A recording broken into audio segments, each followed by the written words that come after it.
Hello दोस्तों, 10,000 world के एक लेटेस्ट एपिसोड में आप सभी का स्वागत है। एपिसोड की शुरुआत होती है, हम थंडर ड्रैगन लेई लॉन्ग को देखते हैं जो कि लिंग फैंग को बोलता है, लिंग फैंग तुम्हें चिंता करने की कोई भी जरूरत नहीं है, तुम्हारे पिताजी तुम्हारी बहन का ख्याल काफी अच्छी तरीके से रखेंगे।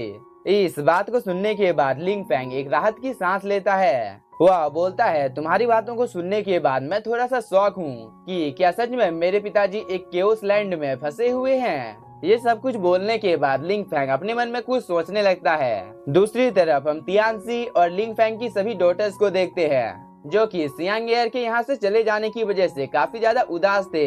इन सभी को पता था कि आंटी को पकड़ लिया गया है, इसीलिए अब हम लोगों को क्या करना चाहिए, क्या हम लोगों को आंटी की मदद करने के लिए जाना चाहिए। इस पर कमांडर काओ इन सभी को बताने लगता है कि यूनिवर्सल गॉड ने तुम्हारी आंटी को पकड़ा है, इसीलिए अगर हम लोग उस जगह पर तुम्हारी आंटी को छुड़ाने के लिए जाते हैं तो हम लोग चाहकर भी कुछ कर नहीं पाएंगे, बस हम सभी का टाइम बर्बाद होगा। इसीलिए हम सभी की भलाई इसी में है कि हम लोग बस इस जगह पर रुककर जो हो रहा है उन सब चीजों को देखें। और एक बात, इनमें से कोई भी हम लोगों को यहाँ से जाने नहीं देगा। दूसरी तरफ हम इस एल्डर को देखते हैं जो कि सियांग एयर के पकड़े जाने की वजह से काफी ज्यादा खुश होता है। वह अब इन सभी को डराने की कोशिश करने लगता है कि सियांग एयर तो अब पकड़ी गई है, इसीलिए क्या तुम लोग मुझे बता सकते हो कि आखिरकार अब तुम लोगों को यहाँ पर प्रोटेक्ट कौन करेगा, क्योंकि मैं तो अब तुम्हें जान से मारने वाला हूँ। सीमा यू मेई तियानियों को बोलता है, मैं पूर्वी एम्परर के बच्चों को पकड़ने के लिए जा रहा हूँ, तब तक तुम इन सभी का अच्छी तरीके से एकदम ख्याल रखना, क्योंकि मैं नहीं चाहता हूँ कि इन लोगों की खातिरदारी में कोई भी कमी हो। इस बात को सुनने के बाद मेई तियानी काफी ज्यादा खुश हो जाती है क्योंकि कमान अब इसके हाथों में होती है।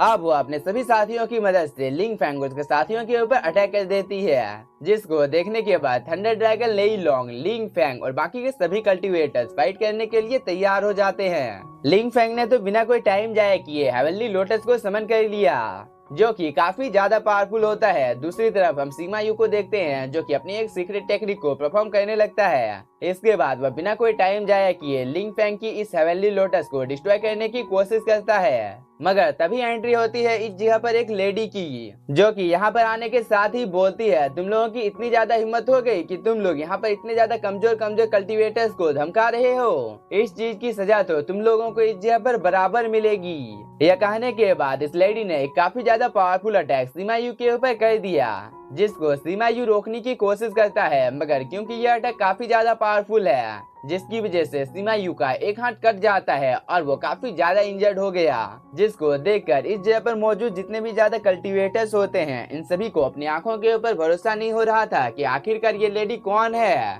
जो कि इतनी ज्यादा पावरफुल है। दूसरी तरफ हम इस लेडी को देखते हैं जो कि एक गार्डियन होती है। वह इन सभी की ही ओर देख रही थी, जिसकी वजह से इन सभी को काफी ज्यादा गुस्सा आ जाता है। सीमा यू बोलता है, आखिरकार तुम कौन हो, तुम्हें पता नहीं है कि आज तुमने इस जगह पर जो कुछ भी किया है इस चीज की सजा आज के आज ही तुम्हें मिलेगी। साथ ही एक दूसरा एल्डर बोलता है, तुम तो एक गार्डियन हो, फिर आखिरकार तुम इस जगह पर हम लोगों के मामले में टांग क्यों अड़ा रही हो। ये लेडी बोलती है, क्या तुम्हें सच में लगता है कि मैं एक गार्डियन हूँ? तो मैं तुम्हारी जानकारी के लिए बता देना चाहती हूँ कि आज से 2 लाख साल पहले मैंने गाओजियान क्लैन से नाता तोड़ लिया था, इसीलिए अब मेरी केवल एक ही पहचान है, मैं पूर्वी एम्परर गु तियांगमिंग की वाइफ हूँ। इसीलिए आज मैं तुम सभी को एक अच्छा सबक सिखाऊंगी, क्योंकि रॉयल फैमिली के जितने भी ज्यादा एल्डर्स और कल्टीवेटर्स हैं वो सभी काफी ज्यादा पावरफुल हैं, ये तो मैं मानती हूँ, मगर तुम लोग काफी ज्यादा क्रूर और कमीने टाइप के इंसान हो,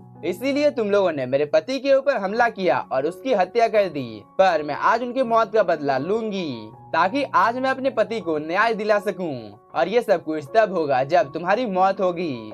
ये सब कुछ कहने के बाद गार्डियन ने सीमा यू के ऊपर एक जानलेवा अटैक कर दिया, जिसको देखने के बाद सीमा यू भी काफी ज्यादा घबरा जाता है। वह अपने एंचेस्टर से विनती करने लगता है कि एंचेस्टर प्लीज आज आप मेरी जान बचा लीजिए, वरना ये गार्डियन आज मुझे जान से मार डालेगी। इस बात को सुनने के बाद एंचेस्टर ने भी अपनी पावर को एक्टिवेट कर लिया, जिसकी वजह से यहाँ पर काफी ज्यादा खतरनाक माहौल क्रिएट हो जाता है, क्योंकि एंचेस्टर की पावर काफी ज्यादा थी और इस चीज को देखकर सीमा यू को लगने लगता है कि अब इसे कोई भी नहीं मार सकता है, मगर असल में ऐसा कुछ भी नहीं होता है। हम एंचेस्टर सू को देखते हैं जो कि अचानक से सीमा यू के ऊपर अटैक कर देती है, जिसकी वजह से सीमा यू की मौत हो जाती है। इस चीज को देखकर एंचेस्टर को काफी ज्यादा गुस्सा आ जाता है वह बोलता है दिन प्रतिदिन तुम लोगों की हिम्मत काफी ज्यादा बढ़ती जा रही है, इसीलिए आज तुम सभी को सबक सिखाने का टाइम आ चुका है। इस पर गार्डियन बोलती है आज तुम्हारा खात्मा होगा, ना कि हम लोगों का, क्योंकि तुमने हमेशा ही अपनी पावर्स का गलत इस्तेमाल किया है। इधर एंचेस्टर सू भी अब अपनी पावर को एक्टिवेट कर लेती है, जिसको देखने के बाद अब एंचेस्टर को कहीं न कहीं डर लगने लगा था। तभी यहाँ पर एंट्री होती है ग्रेट एल्डर की, जिसको देखने के बाद एंचेस्टर सू को और भी ज्यादा गुस्सा आ जाता है। वह बोलती है आज से 2 लाख साल पहले तुमने हम लोगों के ट्राइब को दंडित किया था। इसके 3000 साल बाद गाइजुआन वंश से वो अलग हो गई थी, इसीलिए आज इस जगह पर जो कुछ भी हो रहा है उन सब चीजों के पीछे में कौन है, क्या आपको पता नहीं है? आपको तो पहले से ही पता है कि इन सब चीजों को किसने किया है, इसीलिए आज अगर आपने सही फैसला नहीं लिया तो हम लोग इसे जान से मार डालेंगे, क्योंकि इसने जितनी भी ज्यादा गलती की है इन सब गलतियों के लिए इसे इसके पद से बर्खास्त कर देना चाहिए। इस पर ग्रेट एल्डर सैनफेंग बोलता है मैं मानता हूँ कि जो कुछ भी इस जगह पर हो रहा है इन सब चीजों के पीछे में एंचेस्टर दूगो का हाथ है, इसीलिए आपको मिस्सू यानी कि तानताई के बातों के ऊपर भरोसा नहीं करना चाहिए, क्योंकि वो इस जगह पर जो कुछ भी बोल रही है वह बस झूठ है। इस बार एंचेस्टर तानताई यानी कि मिस्सू इसके और भी बहुत सारे सीक्रेट्स के बारे में ग्रेट एल्डर को बताने लगती है। इन सब बातों को सुनने के बाद एंचेस्टर दूगो की फट के हाथ में आ जाती है, क्योंकि अब इसे ग्रेट एल्डर से काफी ज्यादा डर लगने लगा था। ग्रेट एल्डर बोलता है एंचेस्टर दूगो तुम 9000 सालों से इस पद पर हो, पर अब इस पद को छोड़ने का टाइम आ चुका है, इसीलिए मैं चाहता हूँ तुम्हें जो ट्रेजर सौंपा गया था तुम उसे वापस दे दो। अगर तुम ऐसा नहीं करते हो तो ना चाहते हुए भी मुझे एक्शन लेना होगा, इसीलिए तुम्हारी भलाई इसी में है कि जितनी जल्दी हो सके डिवाइन वेल और डिवाइन विनर को दे दो, वरना आगे जो कुछ भी होगा उन सब चीजों की जिम्मेदारी मैं लेने वाला नहीं हूँ। बाद में तुम मुझे इन सब चीजों के लिए दोष भी नहीं दे सकते हो कि मैंने तुम्हें इन सब चीजों के बारे में पहले नहीं बताया था। यह कहने के बाद ग्रेट एल्डर अपनी काफी ज्यादा टेरिफाइंग एनर्जी को रिलीज करता है, क्योंकि एंचेस्टर दूगो ये दोनों रेयर ट्रेजर्स ग्रेट एल्डर को देना नहीं चाहता था, पर अब इसे ना चाहते हुए भी डिवाइन विनर और डिवाइन वेल को ग्रेट एल्डर को देना पड़ता है। एंचेस्टर तानताई यानी कि मिस सू बोलती है ग्रेट एल्डर डिवाइन वेल को हम लोगों के क्लैन को सौंप देना चाहिए, हम लोग अच्छी तरीके से इसे प्रोटेक्ट करेंगे।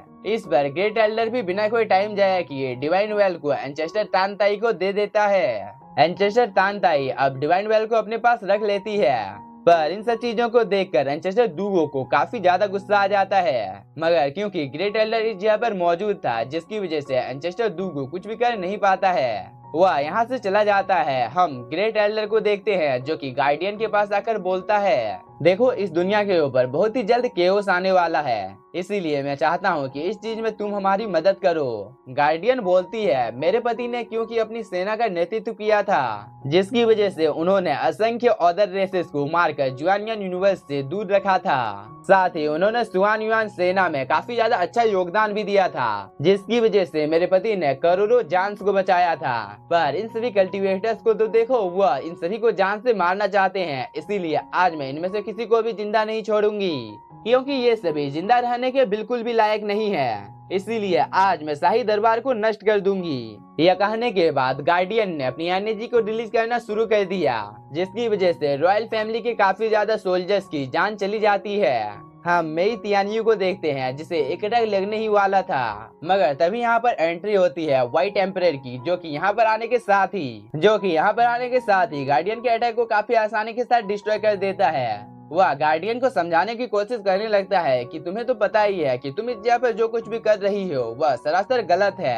आखिरकार तुम रॉयल फैमिली का विद्रोह क्यों कर रही हो? क्या तुम्हें पता नहीं है कि अगर एक बार मेरा बड़ा भाई आ जाता है तो उसके बाद तुम्हारा पूरा क्लैन डिस्ट्रॉय हो सकता है, क्योंकि आज जो तुम इस जगह पर कर रही हो उस चीज की वजह से रॉयल फैमिली काफी ज्यादा गुस्से में है। गार्डियन बोलती है मुझे कोई फर्क नहीं पड़ता है कि कौन आने वाला है, मैं तो किसी भी हालत में रॉयल फैमिली को डिस्ट्रॉय आज कर दूंगी। यह कहने के बाद इसने इन सभी को जान से मार दिया। इसके बाद वो व्हाइट एम्परर को बोलती है अब तुम्हारी बारी है। यह कहने के बाद गार्डियन व्हाइट एम्परर को मारने के लिए रॉयल फैमिली में आ जाती है, जिसको देखकर व्हाइट एम्परर काफी ज्यादा डर जाता है, क्योंकि गार्डियन असल में काफी ज्यादा पावरफुल होती है। रॉयल फैमिली के जितने भी ज्यादा सोल्जर्स होते हैं वो सभी व्हाइट एम्परर को बचाने की कोशिश करने लगते हैं। इसके बाद ये सभी बिना कोई टाइम जाया किए गार्डियन के ऊपर अटैक कर देते हैं। पर गार्डियन अपनी बस थोड़ी सी एनर्जी को रिलीज करती है, जिसको देखकर व्हाइट एम्परर थोड़ा सा डर जाता है। वह व्हाइट एम्परर को बोलता है, आज जो तुम इस जगह पर कर रही हो, इस चीज की कीमत तुम्हें एक न एक दिन चुकानी होगी। इस पर गार्डियन बोलती है, क्या हुआ, तुम्हें कहीं डर तो नहीं लग रहा है ना? क्योंकि तुम्हारी शक्ल को देखकर मुझे तो ऐसा ही लग रहा है कि तुम डर गए हो। पर मैं तुम्हें याद दिला देना चाहती हूँ कि जब तुमने मेरे पति को जान से मारा था, तब क्या तुम्हें उनके ऊपर एक जरा सा भी दया आया था? इसलिए आज तुम भूल जाओ कि मैं तुम्हारे या तुम्हारे लोगों के ऊपर एक जरा सा भी दया दिखाने वाली हूँ। यह कहने के बाद गार्डियन ने काफी ज्यादा बुरी तरीके से इन सभी को जान से मारना शुरू कर दिया। कोई भी कल्टीवेटर गार्डियन के सामने टिक नहीं पा रहा था, क्योंकि गार्डियन को काफी ज्यादा गुस्सा आ गया था। वह बोलती है, आज मैं तुम लोगों के क्लैन को पूरी तरीके से डिस्ट्रॉय कर दूंगी, चाहे इस चीज के लिए मुझे कुछ भी करना क्यों न पड़े, मैं करने के लिए तैयार हूँ। यह कहने के बाद गार्डियन ने अपने क्लैन की एक सीक्रेट टेक्निक को परफॉर्म करना शुरू कर दिया, जिसकी वजह से गार्डियन की बॉडी के अंदर से काफी ज्यादा खतरनाक स्पिरिचुअल एनर्जी बाहर निकलती है।